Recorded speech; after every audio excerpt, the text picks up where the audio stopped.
श्री शिवाय नमस्तुभ्यम, हर हर महादेव, जय महाकाल। कैसे हैं आप सभी लोग। देखिए, आप सभी को पता है कि कल है 18 अगस्त 2025 का दिन और कल के दिन पड़ रहा है भाद्रपद महीने का सोमवार, जिस दिन बन रहा है महाशिवयोग। और इस शिवयोग में सोमवार के दिन जो व्यक्ति महादेव की शिवलिंग पर अपनी कामना कह करके, अपने हृदय का भाव लेकर के मात्र ये एक शमी का पत्ता चुपचाप रख करके आ जाता है, वो जिस कामना से करता है उसकी वो मनोकामना पूरी होती है। गुरुदेव की ही कथा से सुन करके और समझ करके, पूज्य गुरु जी का हाल ही की कथा में बताया गया सबसे उच्च उपाय को बहुत आसान भाषा में आप सभी लोगों को बताऊंगा। परंतु उससे पहले आप सबसे बस एक छोटी सी प्रार्थना करूंगा कि जो लोग पहली बार आए हैं, चैनल को सब्सक्राइब जरूर कीजिएगा और वीडियो को लाइक करके देवादिदेव महादेव का कोई सा भी प्यारा नाम कमेंट बॉक्स में लिखना मत भूलिएगा। इस पूरे वीडियो में हम 3 महा उपायों के बारे में बात करेंगे जो कि आपकी अलग अलग कामना पूर्ति के लिए सिद्ध होंगे। तो आप सभी लोगों को ध्यान से सुनना है, समझना है। और पूज्य गुरुजी ने विशेष रूप से कहा है कि इस वाले उपाय को सभी को करना है। विशेष उपाय जो पूज्य गुरुजी ने कहा कि अगर आप पूरी दुनिया के सामने हाथ फैला लिए, सब कुछ करके देख लिया, लेकिन आपका कोई कार्य पूरा नहीं हुआ, कोई इच्छा पूरी नहीं हुई है ना, तो ये वीडियो आपके लिए है। सबसे पहले बात करते हैं हमारे पहले वाले उपाय की, जो कि आपको एक शमी के पत्ते से करना है। गुरुदेव ने शमी के पत्ते की भी महिमा बताई थी कि मात्र एक जो शमी पत्र होता है ना, अगर कोई भूलवश भी शिवलिंग पर समर्पित कर दे, 2 चीजों को वरदान प्राप्त है, एक शमी पत्र और एक होता है मंदार का वो जो नीला गुलाबी पुष्प होता है वो, है ना। अगर कोई भूलवश भी इसे शिवलिंग पर समर्पित कर देता है, मेरा बाबा उसे 1000 अश्वमेघ यज्ञ का जो फल होता है वो उसे जीते जी प्राप्त हो जाता है। उसकी बड़ी से बड़ी इच्छा, बड़ी से बड़ी कामना पूरी होती है। लेकिन उसको चढ़ाने का, समर्पित करने का भी तरीका जो बताया पूज्य गुरुजी ने शिव महापुराण के अंदर, उसी तरीके से करना है। यहां तक कहा गया था कि जो ये एक शमी का पत्ता होता है, ये 52,000 ब्राह्मणों की साक्षी करवाता है। साथ ही साथ एक शमी का पत्ता 14 करोड़ सोने की मुद्राओं के भी बराबर माना जाता है। इसका इतना बड़ा विधान है शिव महापुराण के अंदर। अगर आपकी कोई इच्छा, कोई कामना पूरी नहीं हो रही है, उपाय कर करके आप थक चुके हो, सब कुछ करके देखा, नहीं पूरी हुई है, सोमवार के दिन, जो सोमवार पड़े उस सोमवार के दिन क्या करना, 1 लोटा शुद्ध जल अपने घर का लेना तांबे के कलश में, ठीक है ना। इसके अंदर कुछ नहीं मिलाना और एक लेना होगा आपको शमी का पत्ता। कहां से तोड़ोगे, इस स्थान से तोड़ोगे। ये जो पूरा गोले में बनाया ये एक शमी का पत्ता है, ऐसा एक ले लेना। और इसे लेकर के आपको सुबह, शाम, रात, दिन जब भी आपको समय मिले सोमवार के दिन के जाना भोलेनाथ के मंदिर में, शिवलिंग के पास। यहां पर उपाय करने का एक खास नियम और तरीका, जैसे ही आप यहां पर पहुंचोगे शिवलिंग के पीछे की तरफ आपको खड़े होना है। क्यों? क्योंकि ये वाली जो दिशा होती है ये होती है उत्तर दिशा, और जब आप पीछे खड़े होते हो आपका मुख उत्तर दिशा की तरफ में हो जाता है। सबसे पहले जो आपने जल लिया है, यहां पर जल चढ़ाने का क्रम बिल्कुल अलग है। जो जल आपने लिया है, सबसे पहले इसी कलश में से थोड़ा सा जल आपको भगवान गणेश जी के चरणाविंद पर, फिर कार्तिकेय जी के स्थान पर, फिर माता अशोक सुंदरी के स्थान पर, जो शिवलिंग पर इस तरीके से होते हैं, ठीक है ना। जहां जहां मैंने पॉइंट बनाया उसी जगह पर 5वें, 4थे नंबर पर आपको माता रानी के हस्तकमल के चारों तरफ जल समर्पित करके जो ऊपर वाली मटकी है इसमें जल समर्पित करना है, और अंत में जो जल बचेगा वो महादेव की शिवलिंग पर समर्पित करना है। मतलब आपको महादेव के पूरे परिवार को जल समर्पित करना है।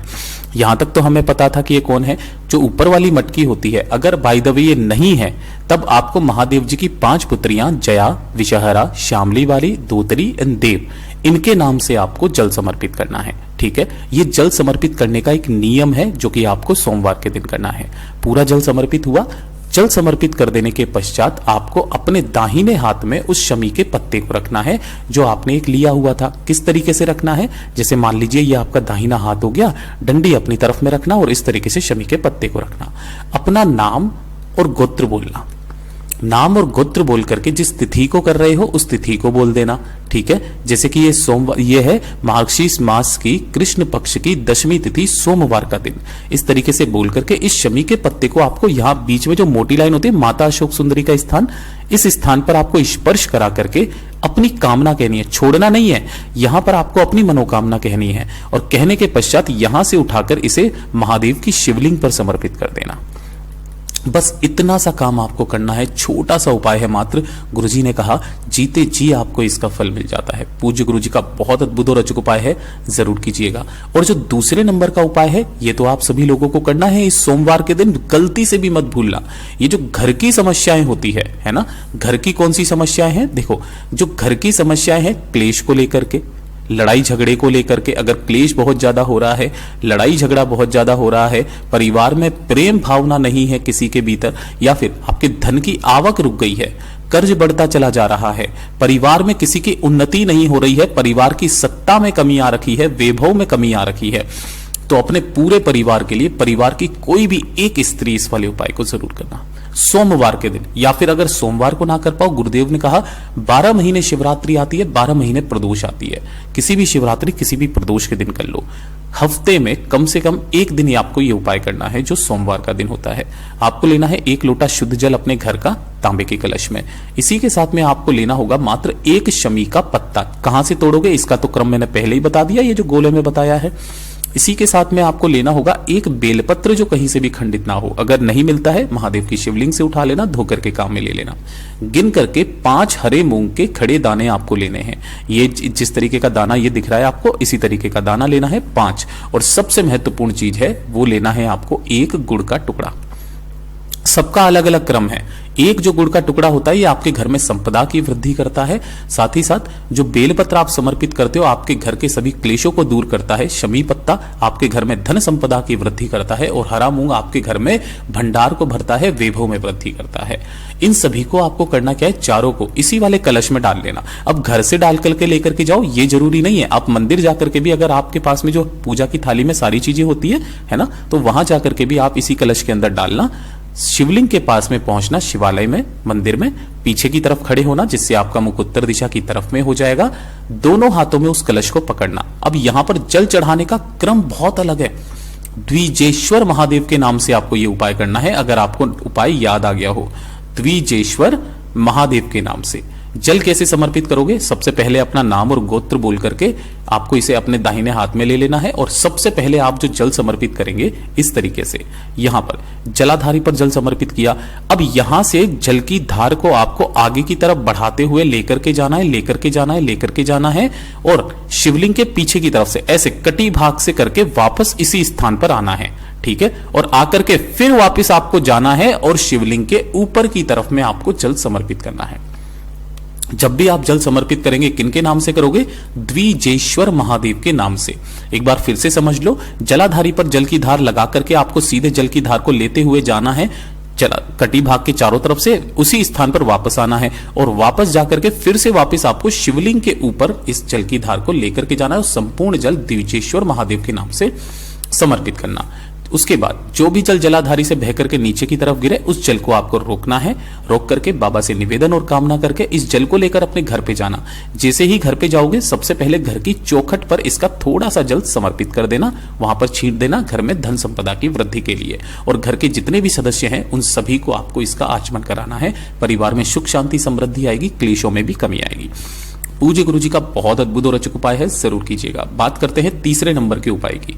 देखिए, अगर आपके जीवन के दुख, आपके जीवन के कष्ट खत्म होने का नाम नहीं ले रहे हैं, एक के बाद एक दुख, एक के बाद एक कष्ट, एक के बाद एक परेशानी आती चली जा रही है, एक परेशानी खत्म होती है दूसरी आ जाती है, दूसरी खत्म होती है तीसरी आ जाती है। गुरुदेव ने कहा अगर जीवन में आपके तनावग्रस्त जीवन चल रहा है, तनाव दूरी नहीं हो रही है, टेंशन का माहौल बना हुआ है, कुछ ना कुछ सोचते रहते हो, बहुत परेशान मुद्रा में रहते हो, तब आपको एक काम करना है। आपको लेना होगा मात्र 1 शमी का पत्ता जो कहीं से भी खंडित ना हो। साथ ही साथ आपको लेना होगा 1 बेलपत्र, है ना, 1 शमी का पत्ता और 1 बेलपत्र, दोनों आपको ले लेने हैं। साथ ही साथ आपको लेने होंगे 7 चावल के दाने, जो कैसे होने चाहिए? अक्षत पूर्ण चावल के दाने होने चाहिए, खंडित नहीं होने चाहिए। मुझे पता है मैंने शमी पत्र को बेलपत्र और बेलपत्र को शमी पत्र कह दिया था, आप ध्यान दीजिएगा। 1 बेलपत्र, 1 शमी पत्र, 7 चावल के आखा दाने, पूर्ण दाने, और 1 लोटा शुद्ध जल अपने घर का तांबे के कलश में, ठीक है। साथ ही साथ आपको एक दीपक तैयार करना है। अब ये दीपक चाहे आप आटे का तैयार करो या मिट्टी का, कोई दिक्कत नहीं है, लेकिन इसके अंदर आपको लगानी है गोल बाती, ठीक है, और इसके अंदर भरना होगा आपको घी। अब ध्यान से सुनिएगा, जब भी आप इस उपाय को करने जाए, पूज्य गुरुजी ने कहा जो सोमवार पड़े, जो प्रदोष पड़े, जो शिवरात्रि पड़े, ठीक है, उस दिन आपको ये उपाय करना है अपने पूरे सच्चे मन से। जो भी चीजें आपने ली है उन सभी चीजों को, दीपक के अलावा जो आपने चीजें ली है, एक शमी का पत्ता इसके अंदर डाल देना, एक बेलपत्र डाल देना, 7 चावल के दाने अपनी कामना कह करके डाल देना। इस लोटे को लेकर के आपको शिवालय जाना है, शिव मंदिर में। लेकिन उसका नियम क्या कहता है कि जो आपने एक दीपक तैयार किया है, इस दीपक को जब भी आप उपाय करने जाएंगे अपने घर के मंदिर में अपनी कामना कह करके प्रज्वलित करके जाना है। और जब भी आप जाओगे तो आपके पैरों में चप्पल नहीं होने चाहिए, नंगे पैर आपको जाना है, इस चीज का ध्यान रखना। तो आपके आसपास जो भी मंदिर हो, चाहे छोटे से छोटा मंदिर जहां शिवलिंग विराजमान है, वहां आप चले जाइए, ठीक है। वहां जाकर के आपको शिवलिंग के पीछे की तरफ खड़े होना है, जिससे आपका मुख उत्तर दिशा की तरफ में हो जाएगा।